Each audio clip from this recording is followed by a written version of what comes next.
I'd now like to introduce Jehan Chu. Jehan, you are the person who inspired us to start this event back in July 2018. Jehan had the vision in July 2018 to actually run an event in Hong Kong called Nifty. And we weren't sure if we should call this Nifty NFT NYC, or Nifty NYC or NFT NYC. So thank you for inspiring us. You had extraordinary vision. Have a seat. You had extraordinary vision back in 2018. What was it about NFTs that made you think that one day there would be a thing? Yeah, Jodee, first of all, thank you so much for having me. It's an honor to be here and to be able to kind of celebrate this event with you. I think that the inspiration now has kind of fallen to you for this entire crowd. For me, at the very beginning, back in 2018, it actually started with a conversation between me and Ari Milek from Decentraland. Nobody was really talking deeply about NFTs, and we thought that the best way to kind of create and catalyze some type of discourse was to hold a conference. So within the frame of 3 months, we created the conference, we invited everybody to come to Hong Kong, and we had over 800 people, including your good self, and many of the other people who were kind of OGs in the NFT space, come out to Hong Kong and meet each other. It was Dapper, it was Animoca, it was Super Rare, so many really great people, and that was the start. I actually remember speaking to your business partner, and he was sort of saying to me, oh my gosh, Jehan has put all this money into NFTs, and he didn't really understand why. You were very courageous back in 2018, investing in the space. It just seemed natural back even then. I mean, I grew up on Snow Crash.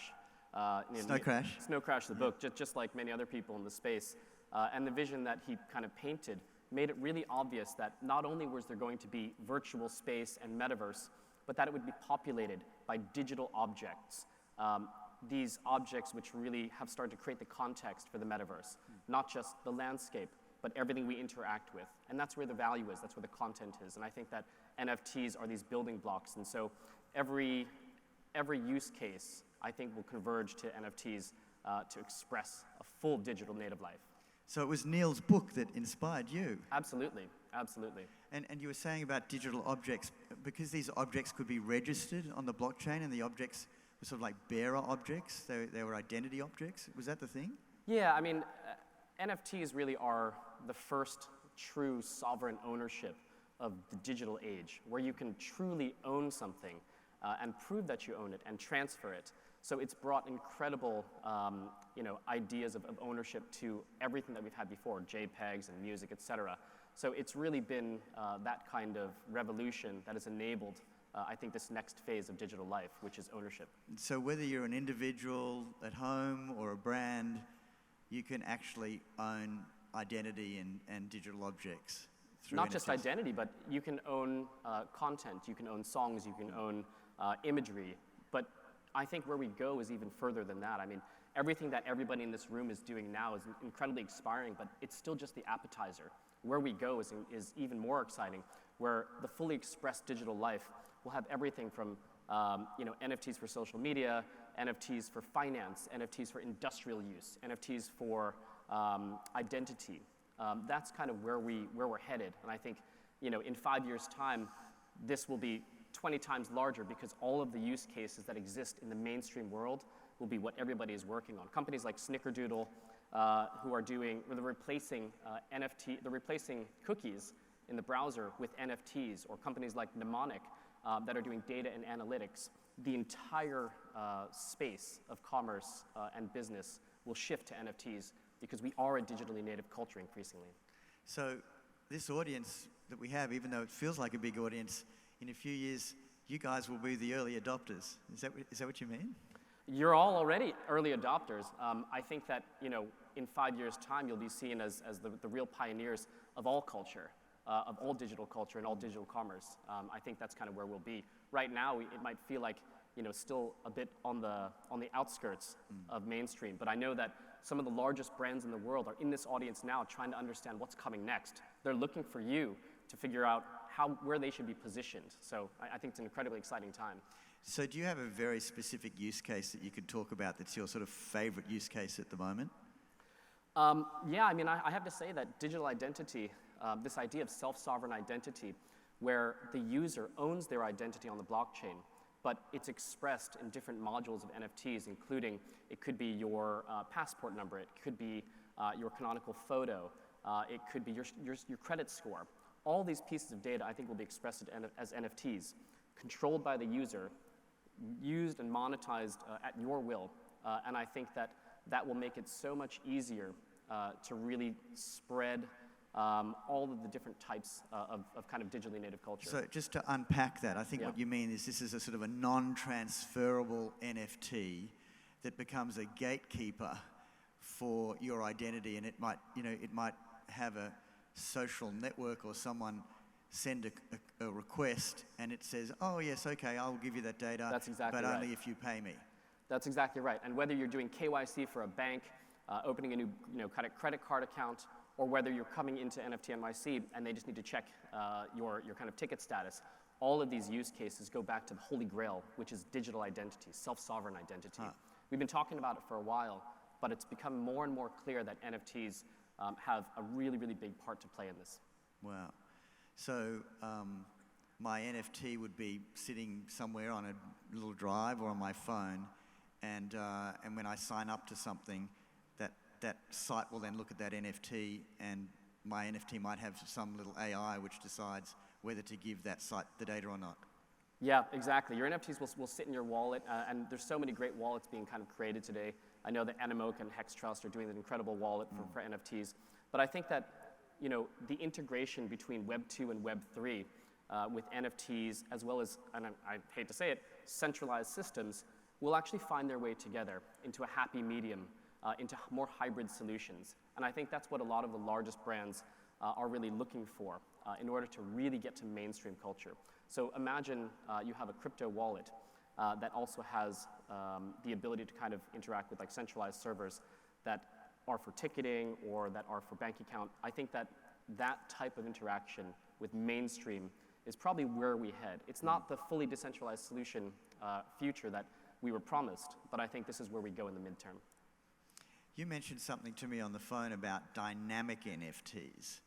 That sounded really interesting to me. I mean, there's no reason why an NFT just needs to stay the way it is. Its metadata can change. And I think we talked about dynamically compositing NFTs, which sounds really scary. Do you want to talk about that for just a moment? Sure. I mean, it's more of a notion, and I think that there are some people that are kind of working through 725s and other types of NFT formats. But it's really this idea that obviously NFTs are just containers, and these containers can hold whatever you want, whether it's an image, whether it's a piece of kind of text. But they can also respond, and composite NFTs allow the content of the internal NFTs to be read and to be actioned and to be executed on. So whether it's an NFT taking the weather data in Zimbabwe to price a particular commodity, which is an NFT itself, these types of reactive and responsive NFTs, I think that this dynamism is kind of what's going to be the next frontier. And I think it harkens to a lot of what we're talking about data NFTs. The market for data NFTs will be trillions and trillions of dollars, as is the data market today versus, say, the content market, imagery and content. So as you're thinking about developing your next startup, if you're a founder, I think there's really exciting blue ocean areas that are only just now starting to be talked about. So I'm going to ask for a couple of questions in a moment for Jehan, but just before I do, you are both an investor, a scientist, and a business person, and I know you are also very, very thoughtful about art NFTs. In fact, we caught up recently, I think it was a Smithsonian board presentation that we did, and there you talked about how NFTs are tribal. Do you want to just talk about tribal, and then we'll talk about art NFTs, and we'll open for questions? Sure. I mean, this is really one of the kind of great innovations of NFTs. It's that they've been able to give all of us as communities and tribes the ability to signal our involvement simply by owning an NFT. Obviously, punks and apes are some of the most kind of popular ones. We're able to actually identify online and identify increasingly in the real world. I mean, I don't know how many of you went to the Bored Apes party yesterday, but it was just, I mean, give it up. And we're investors in Yuga Labs, so we're very excited about what they're doing.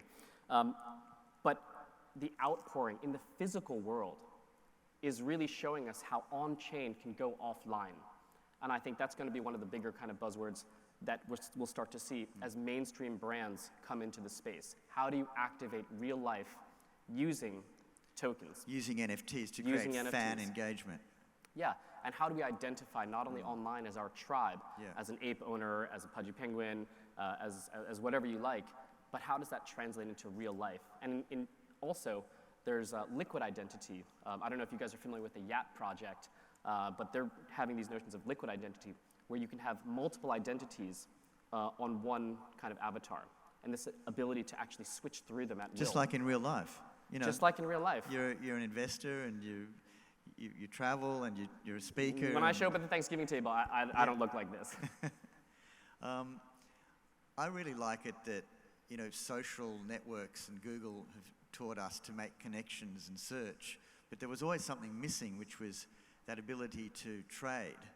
And that's why I think NFTs have become so popular so quickly, because it's just filled that missing human need to be both social, collaborative, and to be able to trade things. Talk a little bit about some of the art that you really like, and then we'll finish and ask for a question. Sure. I mean, I used to work for Sotheby's Auction House for many years, and then I was an art dealer for many years. And so I'm very familiar with the contemporary art world, and you know, the advent of NFTs was an incredible, incredible boon to just digital culture and culture everywhere. For me, I am an art collector first and foremost. So when I look at NFTs, I look for fine art. I look for artists like Beeple, like Rafiq Anadol, Ash Thorpe, or you know, kind of Josh Davis. I look for critical art practice and real innovative thought. That's not to say anything against avatars. I think those are community collectible projects, which are great.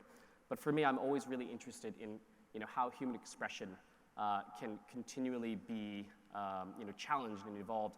And this new medium of NFTs is really where I look. So artists like Urs Fischer and Takashi Murakami, they're really kind of breaking the boundaries again with this kind of on-chain to offline experiences and bringing in some of the biggest brands. Well, it's such a privilege for us to have you. It's all mine. I said to Jehan, everyone, I said, we are so grateful for the way you inspired us 4 years ago. I've been waiting for this moment to honor you and have you on stage. So big thank you, and can we hear it please for Jehan? I appreciate it.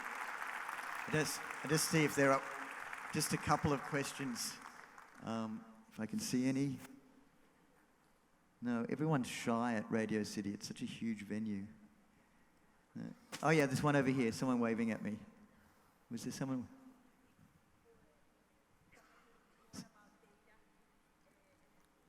More about data NFTs? And is that someone else asking a question coming up? Yes? No? Okay, data NFTs.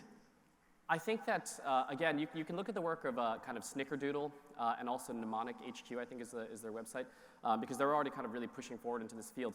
I think that data will become, you know, data and database fields will become more and more atomic and tradable. I think that right now what we have are databases which are kind of brute force and kind of blunt objects. And what NFTs allow us to do is actually to atomize that data and make each field of data a programming platform or an API.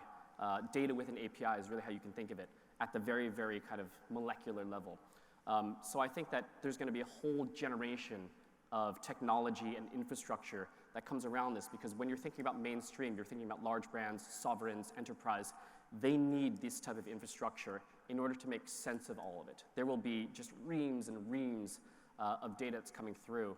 And I think that all that infrastructure is kind of an opportunity for developers. Fantastic. Thank you very much, Jehan. Thank you so much, Jodee. I really appreciate it. You're amazing. Thank you very much. Take care.